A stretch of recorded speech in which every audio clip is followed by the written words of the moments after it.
Hola a todos, gracias por volverme a dar la oportunidad de compartir con vosotros. Estoy muy contento. Ah, Parece que esto se iba a acabar antes, pero está continuando esta situación.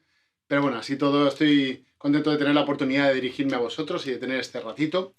Y os voy a invitar hoy a compartir en una epístola muy pequeñita, casi al final de la Biblia, muy cortita. Es segunda de Timoteo. Es una carta muy pequeña, pero realmente es muy importante. Es una carta que encierra lo que algunos denominan el testamento de Pablo. Os cuento un poco de contexto para que no lo tenga muy claro. Pablo estaba en Roma, de nuevo preso. Era la segunda vez, ya había estado así antes, pero la vez anterior fue un poquito distinto. Era como un arresto domiciliario, estaba en una casa alquilada, vigilado por unos guardias, por la Guardia Pretoriana, pero ese encarcelamiento pasó y ahora está en otro tipo de encarcelamiento, en una cárcel pues de las malas, de las cárceles duras que nos podemos imaginar cuando vemos estas películas y estas series, ¿no? De cárceles duras de aquel tiempo, además. Se nos habla de que estaba cargado de cadenas.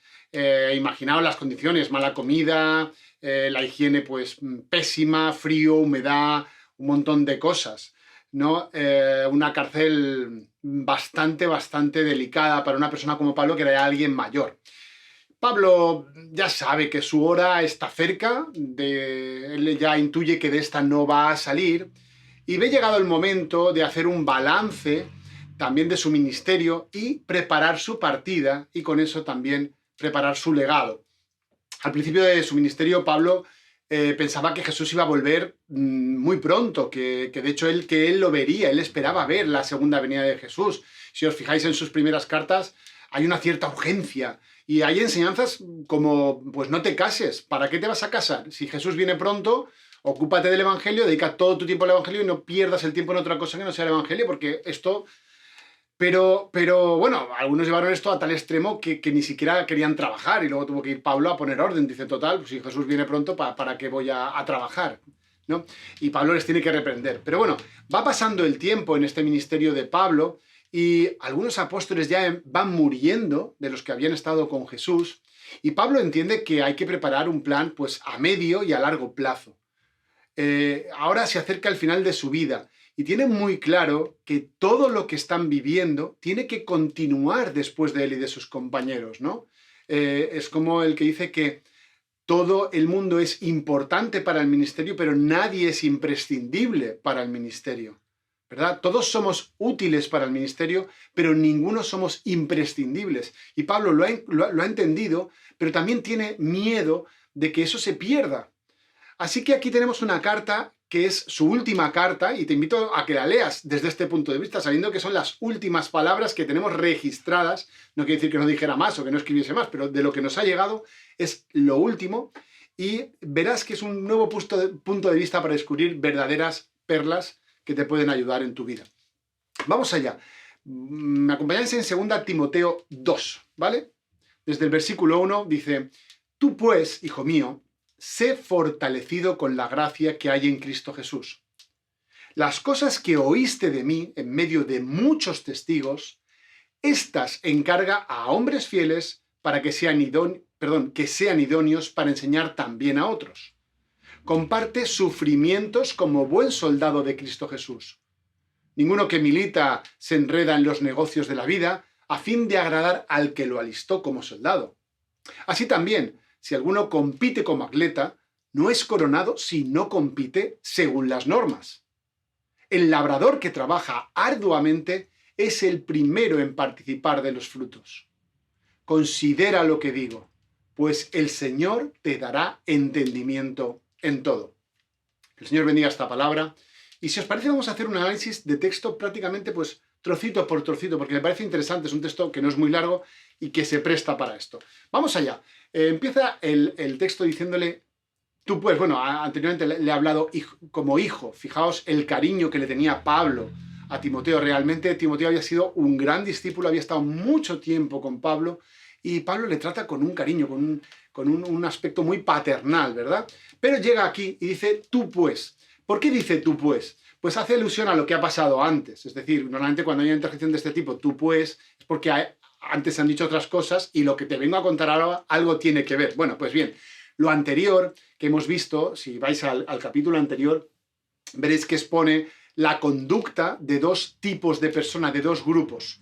Unos que le han abandonado y que han hecho las cosas mal, y que le han hecho daño también a Pablo en el ministerio, y en cambio otros que le han sido fieles, que han sido fieles también al ministerio y que han sido personas honradas y honorables también con Pablo.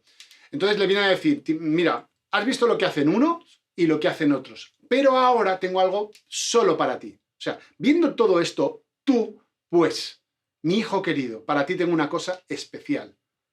Mira todo lo que pasa a tu alrededor, pero tú tienes un propósito. Interesante esta manera. O sea, creo que ya tenemos aquí algo que aprender. No es lo que le pasa al otro, lo que hace el otro, sea para bien o sea para mal. Tenemos nosotros un propósito, nosotros tenemos un legado sobre nosotros mismos, que puede ser comunitario, pero también a nivel personal. Hay una palabra concreta para nosotros. Bien, tú pues, fortalécete. Es interesante la palabra que utiliza en griego porque no es fortalécete ahora mismo, es decir, no es toma estas vitaminas en este momento, no. La palabra que utiliza en griego significa algo así como sigue haciéndote fuerte, sigue siendo fuerte. Y es curioso que utilice este tiempo verbal, es casi paradójico porque Timoteo no era un tipo fuerte. De hecho, parece que tenía alguna dolencia física, parece ser que era alguien bastante debilucho. Y también de carácter, era un tipo tímido, era bastante joven, un poco débil de carácter. Entonces, ¿cómo le puede decir Pablo que se siga haciendo fuerte? Como si antes lo hubiera sido alguna vez. Bueno, pero tenemos que continuar leyendo, porque dice, continúa haciéndote fuerte en la gracia que hay en Cristo Jesús. Gloria a Dios por esta segunda parte. Timoteo no podía hacerlo en sus fuerzas. Pablo está diciendo, recibe fuerzas de la bendición que tenemos por estar unidos a Cristo Jesús. Porque, hermanos, dependemos de la gracia. La gracia produce el milagro. La gracia nos da la fuerza que no tenemos. La gracia nos hace ser las personas que no seríamos. Ya tenemos la gracia, ya la tenemos. Y tenemos derecho a esa gracia. Pero fijaos que Pablo le insta a que continúe haciéndose fuerte en la gracia. Es decir, está hablando de actitud, porque debemos tener una actitud activa hacia la gracia. Por eso le dice, sigue fortaleciendo. Esto es como tener el bote de vitaminas sobre la mesa. A mi mujer le encantan estas cosas naturales y tal, y ahora mismo pues tenemos un bote especial con una serie de propiedades magníficas que te tomas eso y vas todo el día como una moto. Y lo tenemos en la mesa del desayuno. Y yo la verdad es que soy un desastre para estas cosas. Yo puedo ver ese bote ahí todos los días, estar desayunando, leer el prospecto y no recordar que lo que tengo que hacer es tomarme una pastilla. A mí me pasa. Entonces ella cada vez que baja, pues ya tiene que coger el trabajo de sacar la pastilla y ponérmela ya al lado del café, entonces me la tomo, ¿no? Pues imagínate, es igual que esto, lo de la gracia. Es como tener el bote de vitaminas sobre la mesa del desayuno, como yo, todos los días, pero no tomarlas. O quizás tomarlas de vez en cuando. Otra cosa que me pasa mucho, igual un día me acuerdo, pero luego estoy 3 días que no me acuerdo. Y claro, este tipo de medicinas sabéis que tienen un efecto cuando las tomas prolongadamente. Entonces, mi actitud ante la gracia que ya he recibido, que es un regalo, que ya la tengo ahí, ante la obra redentora de Cristo Jesús, ante el Espíritu Santo, ante la palabra, debe ser activa. Y además estoy en un proceso. No es que hoy me tome el bote entero de vitaminas y mañana no tome ninguna. Probablemente me sienten mal. ¿Entendéis lo que os quiero transmitir, ¿no? Tenemos que tener una actitud activa. Es lo que le pide Pablo. Timoteo, ten una actitud activa. Aprovéchate de la gracia. Fortalécete continuamente en ella. Y yo personalmente a veces no soy consciente del proceso. Y eso me puede hacer débil, porque pierdo el foco. La verdad es que me acomodo a veces, entro en mi rutina y olvido tener una actitud activa frente a la gracia, además, día a día. Acordaos de este bote de vitaminas. Cada día hay que continuar fortaleciéndonos en la gracia. Pues muy bien, continúa Pablo y dice, lo que has oído de mí. Siguiente frase que comienza. Timoteo fue un discípulo de Pablo, un discípulo amado. Veis que le trata como un hijo. Y recibió enseñanza, además, no solo vio a Pablo, vio a muchos más apóstoles, a testigos directos que habían vivido con Jesús. Aunque Pablo no vio a Jesús, Pablo era también un apóstol, porque Dios mismo le había entregado una revelación. Lo podéis ver en Gálatas 1, 11 y 12, dice, ni lo recibí ni lo aprendí de hombre alguno, sino por revelación de Jesucristo. Por eso podemos tratar a Pablo como un apóstol más, aunque él no vivió con Jesús. Entonces, Timoteo había visto una enseñanza apostólica, porque no nos predicamos a nosotros mismos, predicamos sobre Jesús, es decir, lo que los apóstoles le habían enseñado, lo que ellos habían visto, eran testigos directos de lo que estaban hablando. Por eso podían testificar. En la cultura judía, además, esto de los testigos es muy delicado. Es decir, si allí hay 2 o 3 personas que dicen lo mismo y dicen que han visto algo, eso prácticamente es válido en un juicio. No hay que demostrar mucho más, porque el testimonio tenía muchísima importancia. Y bueno, continúa, o sea, lo que has visto y oído, o sea, lo que más he escuchado, pero dice, delante de muchos testigos. Es decir, no solo es que yo te lo estoy contando, que Pablo no quería comerle el coco a nadie, sino que además lo había hecho delante de muchos testigos, muchos que habían sido también, como digo, testigos directos de Jesucristo. Con lo cual era algo verificado, algo verdadero. La referencia a muchos testigos demuestra que la fe apostólica no era algo transmitido privadamente a Timoteo, a escondidas. Fijaos que estos estaban en un entorno gnóstico y todos estos secretitos a los gnósticos les encantaban. Eso de vamos a descubrir algo oculto y tal, no. Esto es algo público, algo notorio, algo evidente. No había que esconder nada. Era una instrucción pública. La verdad estaba garantizada por muchas personas que habían oído y que podían verificar la enseñanza que estaba recibiendo ahora Timoteo, porque la podían comparar con la del apóstol que había visto directamente a Jesús. Ningún secreto, hermanos, todo público, todo evidente. Además era un testimonio claro, no era una impostura, porque fijaos, se habían visto los frutos. No es que Pablo hubiera llegado en la vida de Timoteo, le hubiera contado una milonga, hubiera estado 2 meses con él, le hubiera encandilado y hubiera desaparecido y luego había sido otra persona. No.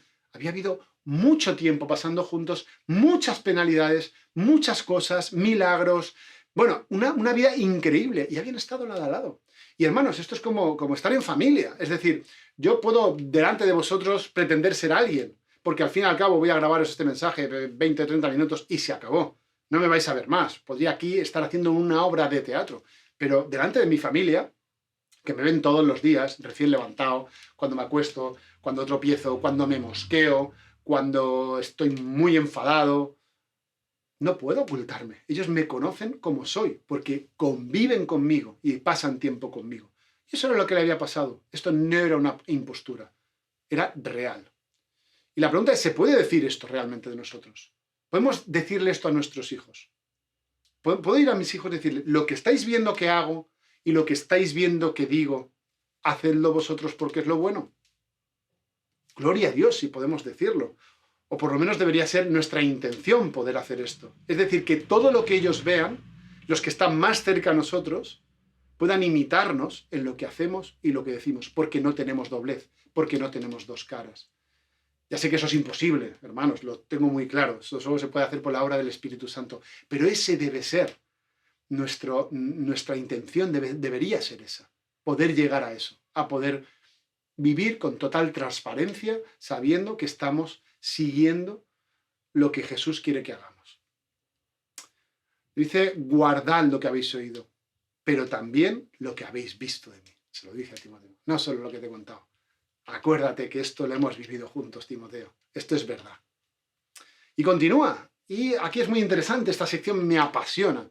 Dice, eso encarga. Y si veis estas epístolas, sobre todo Timoteo, vais a verlo varias veces, lo de encargar, ¿no?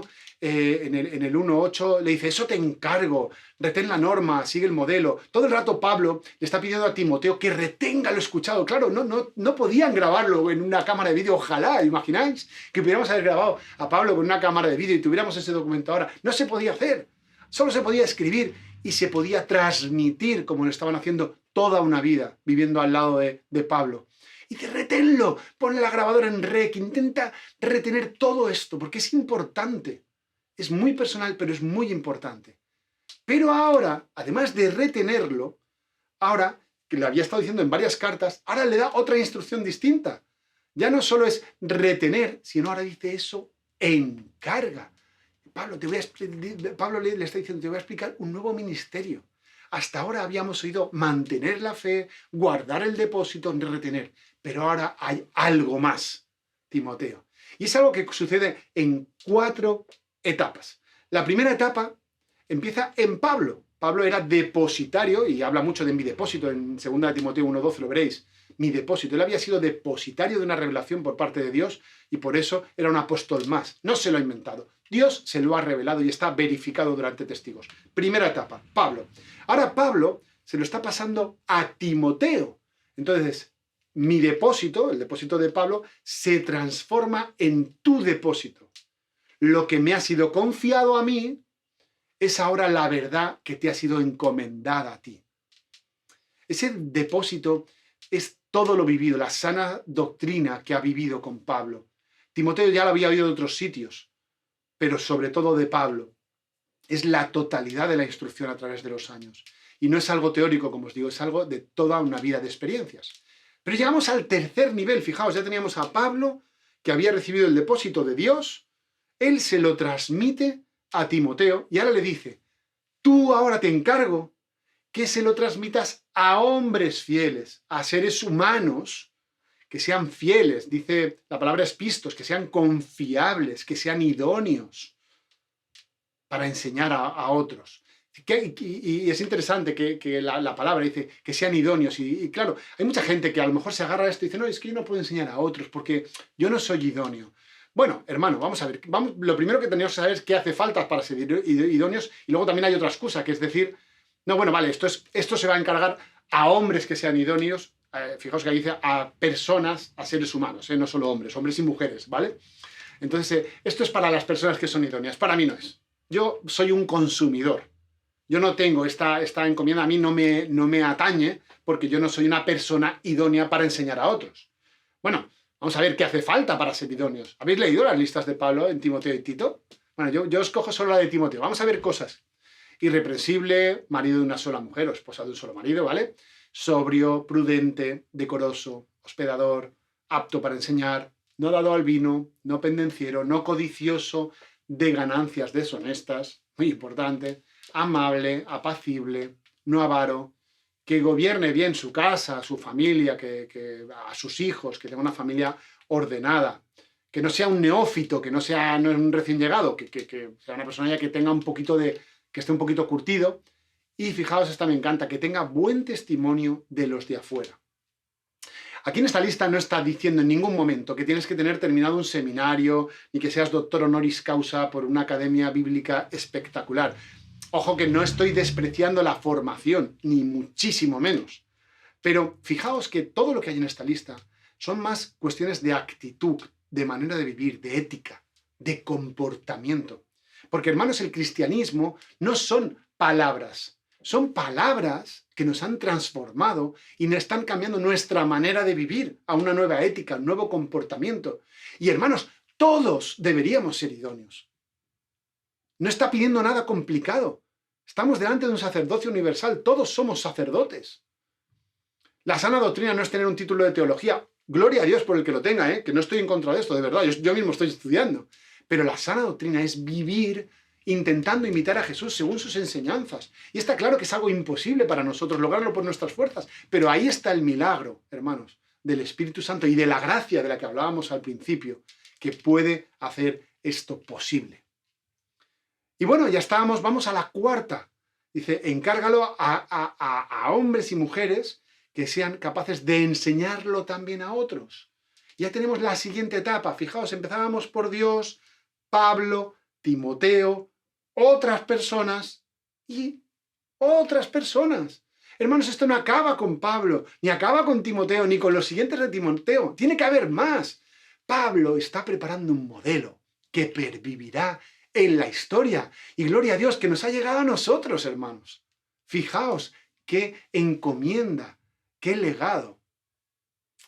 Y ahora volveré sobre esto ya en las conclusiones, pero solo para cerrar, y un poquito rápido, continúa el texto diciendo, sufre penalidades conmigo, porque Pablo era ejemplo de sufrimiento también. Y no pide nada que no conoce, pide cosas que él ha hecho, que ha sido ejemplo. Esa es la manera de enseñar que está pidiendo Pablo. Una formación basada en el acompañamiento. en vivir uno junto al otro, en ver un ejemplo diario, en caminar juntos. ¿Y sabéis cómo se llama esto, hermanos? Discipulado. Y el discipulado no es un manual que podamos reunir a la gente y lo hagamos y lo rellenemos, un cuadernito, ¿cuántas veces, no?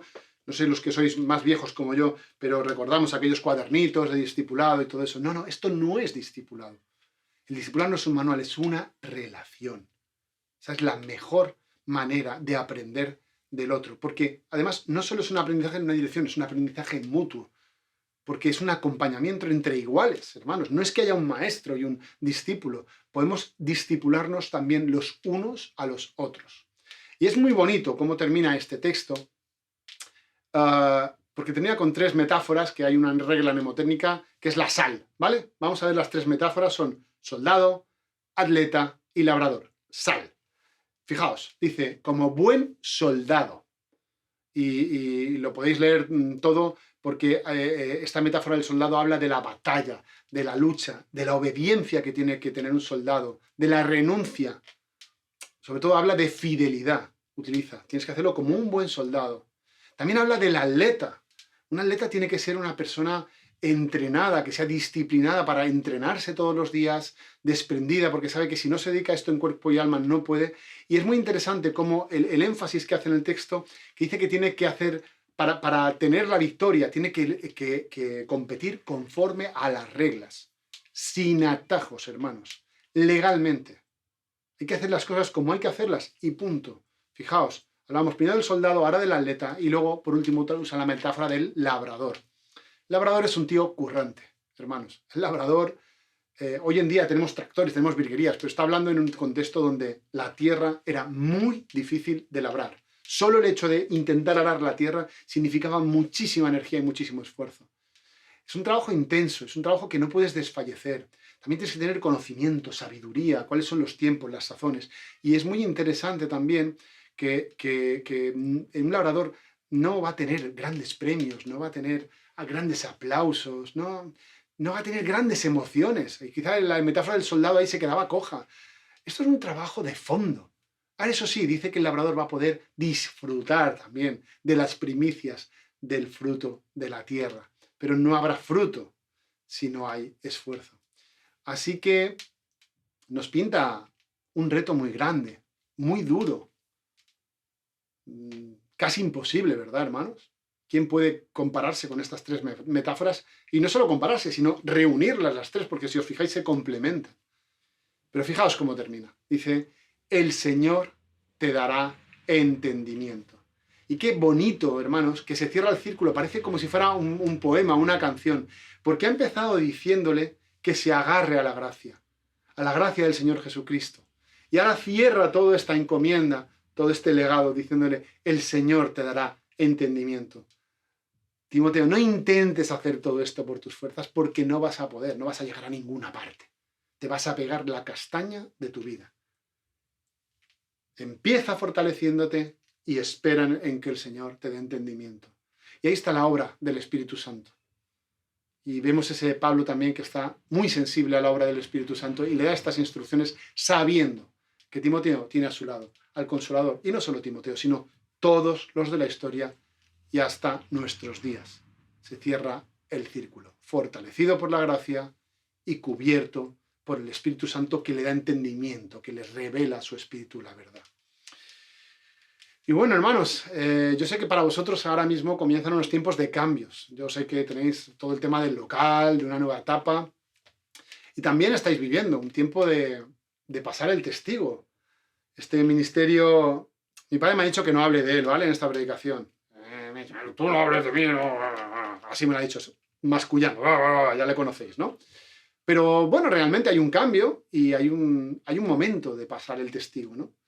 Y quizá de alguna manera, pues mi padre ha estado representando un ministerio apostólico, ha estado enviado ahí para echaros una mano todo este tiempo.